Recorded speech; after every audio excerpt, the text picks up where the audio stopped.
I want to add my thanks to the organizer of this very interesting conference. In this lecture, I intend to refer to the literary works of Iraqi Jewish writers that wrote their stories during the 20th century. Their works, some of which reflect the lives of ordinary people, teach us about the social and cultural sensitivities of society, and in fact are similar in their content to the works of other Arab writers from different Arab countries written in a parallel period or thereafter. This similarity shows that they share the same culture.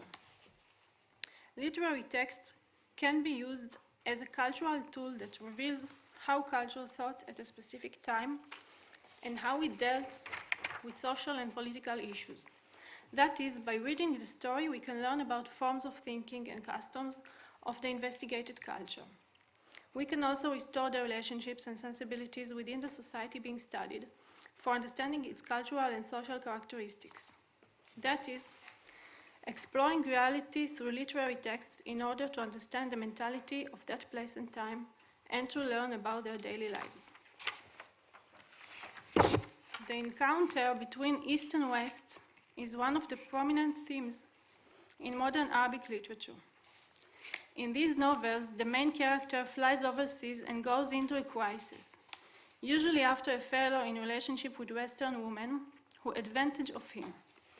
This theme appears in the literary works of others as the Egyptian writers Taha Hussein, Tawfiq al-Hakim, Yahya Khaki, Louis Awad, or the Lebanese Wael Idris, the Sudanese writer Al-Taib Salah, and others. The Iraqi Jewish writer Yaakov Balbul deals with the same theme. In his story Al-Awda, The Return, that was published in 1938, Yusuf, the main character, lives his loyal life and son in Iraq and moves first to Istanbul and then to Greece. There he marries a Greek woman who disgraces him.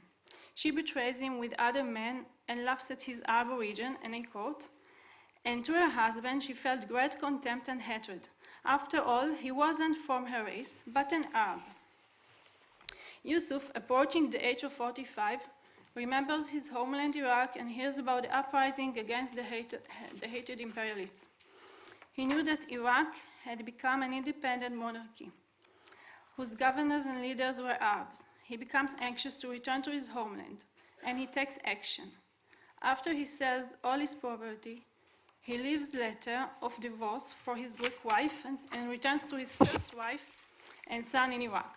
His Iraqi wife may be the symbol of the beloved motherland who maintains allegiance to her son, while the Western woman symbolizes the Orientalism that builds its power through the denial of the East.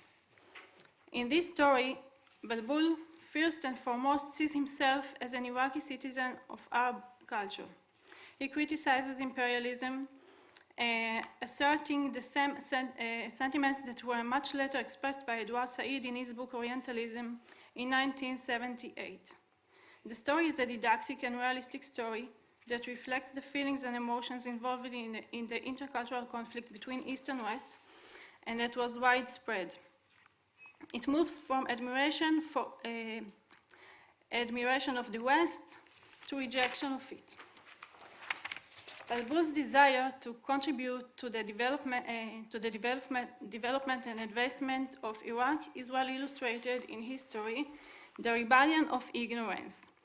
The story tells about Wael, a Bedouin, who used to come to a cafe. One day, he was surprised to see a small device emitting a voice reciting Quranic verses, singing and telling the latest news of Iraq. This matter does not give him rest until he sneaks into the cafe at night and breaks the box to understand what is the source of that sound that emanates from it, and what kind of spell it is. He is arrested and jailed for destruction of property. This story is similar to other stories written by Egyptian writers such as Yusuf Idris and Naguib Mahfouz. For example, the story of Naguib Mahfouz, Rah al-Qassas Waja al-Radio. The storyteller has gone and the radio cam tells about a cafe that replaces its storyteller with a new radio. Yaakov Balbul, like Mahfouz, encourages progress and innovation and shows that ignorance can lead to disaster. Another example is the writer Saleh Naim Tuwaig, who was born in Iraq in 1916 and immigrated to Israel in 1973. He was a journalist who began publishing his articles and stories in the Iraqi press during the 30s. According to Tuwaig, the short story should focus on two main issues. The first is that the content of the story should relate to people's lives and shared feelings, and the second point is that the story has to be written in an artistic way so that it draws in the reader and surprises with unexpected results. And indeed, a study of his works reveal much people's lives and their emotions. His stories deal with issues that characterize the early 20th century Arabic short story, such as severe poverty and death from starvation, differences between the rich and the poor classes, unrequited love, and the loss of family honor after a naive girl is exploited and loses her dignity. These are didactic stories that deal with social and moral issues and in which the writer rejects the old-fashioned social manners and customs and protests the inferior position of women. Another writer who used a very high level in Arabic is the famous intellectual and prominent journalist Salim al-Bassoon. He was born in 1927 and died in 1995. He edited and published essays and short stories in many Iraqi newspapers and was politically active. He was sent to exile for a year and imprisoned twice. He was married to the writer Maryam al-Mula.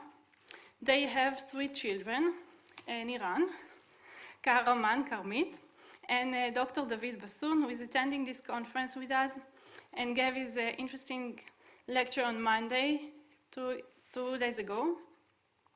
Salim and Maryam left Iraq in 1973, like the most of the Jews who stayed in Iraq after the 50s.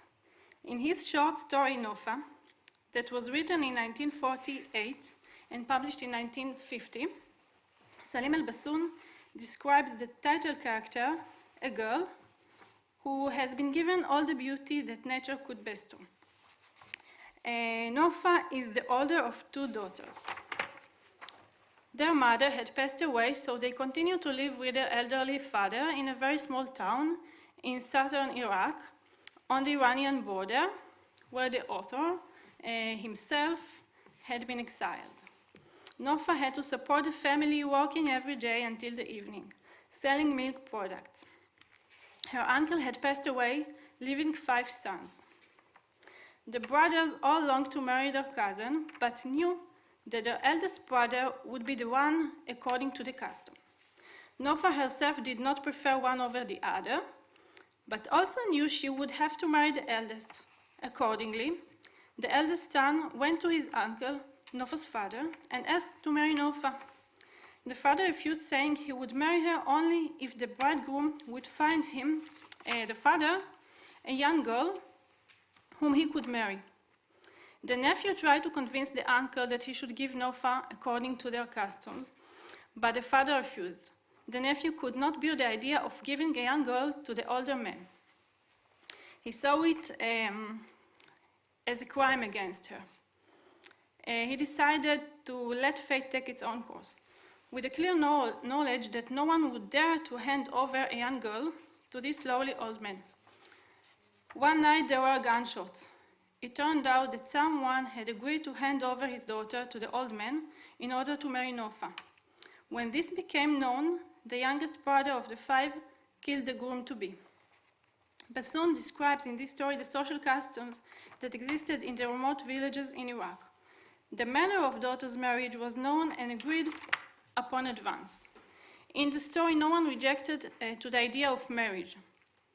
The writer criticizes the custom of marrying a young girl to an old man. The prospective groom was willing to give his own daughter to old men just for his pleasure to marry Nofa. The 2 girls' voices were not heard in the story, emphasizing that women had no rights in this society.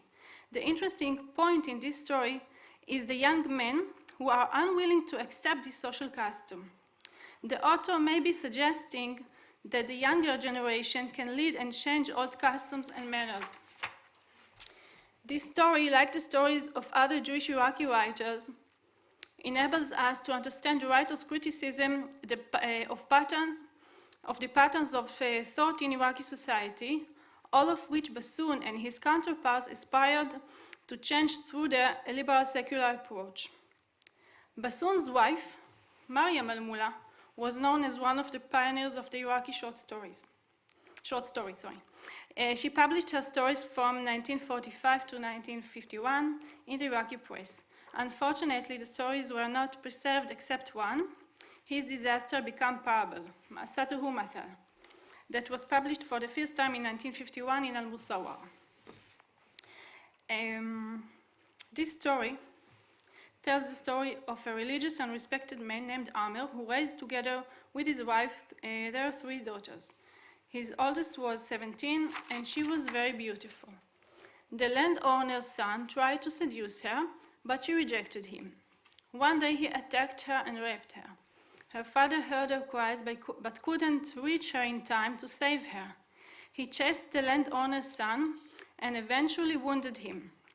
When Amir was arrested, he refused to reveal the real reason for his actions so that no one would know that his honor had been hurt. He was given a prison sentence and set in jail.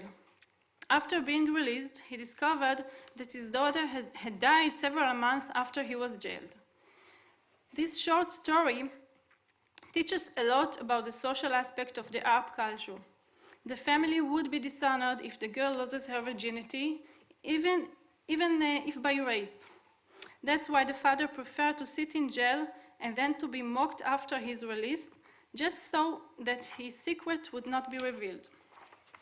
In the story, Al-Mula uses a proverb that was in common in the Iraqi society. Who knows knows, and who doesn't know is a handful of landless. اللي يدري يدري واللي ما يدري حفنة عدس. This saying describes a person who cannot tell what lies in his heart. Proverbs are known as clear signs of cultural identifications. The use of proverb in her story implies that Maryam al-Mula was firmly rooted in the culture of the Iraqi society, its customs and manners. Al-Mula wrote on a very sensitive topic in the Iraqi society out of a sense of responsibility in an attempt to inspire readers against such customs. This matter of honor was an issue that preoccupied the intellectuals in the Arab world in general, and in their writings they sought to change these social customs. This culture was the culture of the entire region. The Jews considered themselves as the integral part of the same society, and that's why they dared to write on themes that, according to their beliefs, blocked the society from progress. Furthermore, they were among the pioneers who wrote about women's liberation. Al-Mula is not the first Jewish author to deal with this issue. Writers such as Anwar Shaul, Yaakov Balbul, Esperance Cohen-More, Fahima Ibrahim, Esterina Ibrahim, Matilda Yusuf Dawood, and others also wrote short stories and articles that criticized the attitude to women in Iraq society. For example, in 1935, Matilda Yusuf Dawood called for liberation of the Iraqi woman from all the old customs and for participation in the political and social life. She saw the liberation of the Iraqi woman as an integral part of the Iraqi nation's freedom. These words are no different from those Qasim Amin wrote in his books, Tahrir al-Mar'a, The Woman's Liberation, and Al-Mar'a al-Jadida, The New Woman, that claimed that the reasons for the supremacy of French and English society lies in the transition from tyrannical regimes into democratic regimes and in the progress of women's status and rights. The women's liberation was also discussed among writers and intellectuals outside Iraq. The Egyptian writer Nawal Saadawi was one of the pioneers of feminist writing in Egypt. She began to publish her writings from the 50s of the last century. That is, she wrote after her counterparts in Iraq. The late Egyptian writer Anis Mansour, who also began writing in the early 50s, blamed all religions as responsible for the difference between the two sexes and claimed that humanity can progress only by having equality between men and women. It is very interesting to point that even after her immigration to Israel, Miriam Al-Mula did not stop writing in Arabic and did not turn into Hebrew like most of the Iraqi writers who left Iraq in the 50s. But in addition to that, she continued to write on Iraqi society and customs, and in that context, her literary works are no different from other writings of Arab women writers, such as the Syrian writer Haifa Baitar, the Lebanese writer Hanan al-Sheikh, the Saudi writer Raja Abdallah Sane, the Kuwaiti writer Layla al-Uthman, and others.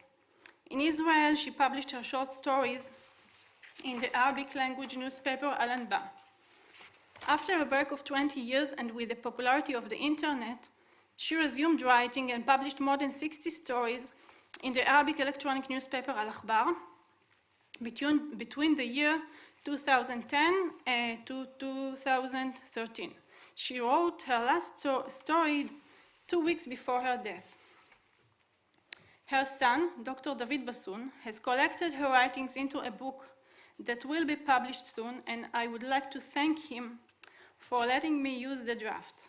The words Iraq, homeland, and to serve the beloved homeland are words that we can find in most of her stories. We can see how she was rooted in her homeland, how she was rooted to her homeland and didn't stop thinking about it and continued to yearn for a better life for her Iraqi brothers and sisters. Most of her characters were educated who studied medicine, law, or engineering, and their goal was to serve their homeland.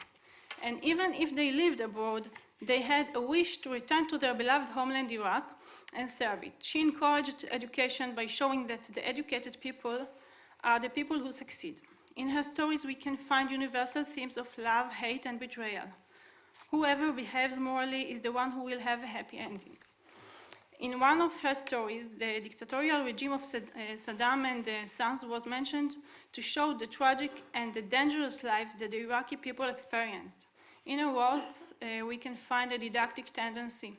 The heroes contribute to their homeland by aspiring to help the weak and encourage education. Her stories do not differ in their themes from works written by Arab writers in the Arab world, who strove for social reform. As far as women's status is concerned, there are still customs that have not been removed, like honor killing, and in that theme, Al-Mula is not different from other Arab women writers. The literary works of the Iraqi Jewish writers expose readers to Arabic culture, since they share the same culture. The history of the Jewish component in Iraq is an integral part of Iraq's history. Therefore, studying the history of the region requires recognition of the contribution of Jews, as well as other minority groups, to Arabic culture. And in that sense, these groups can only be properly studied within the context of the history and culture of the region. Thank you.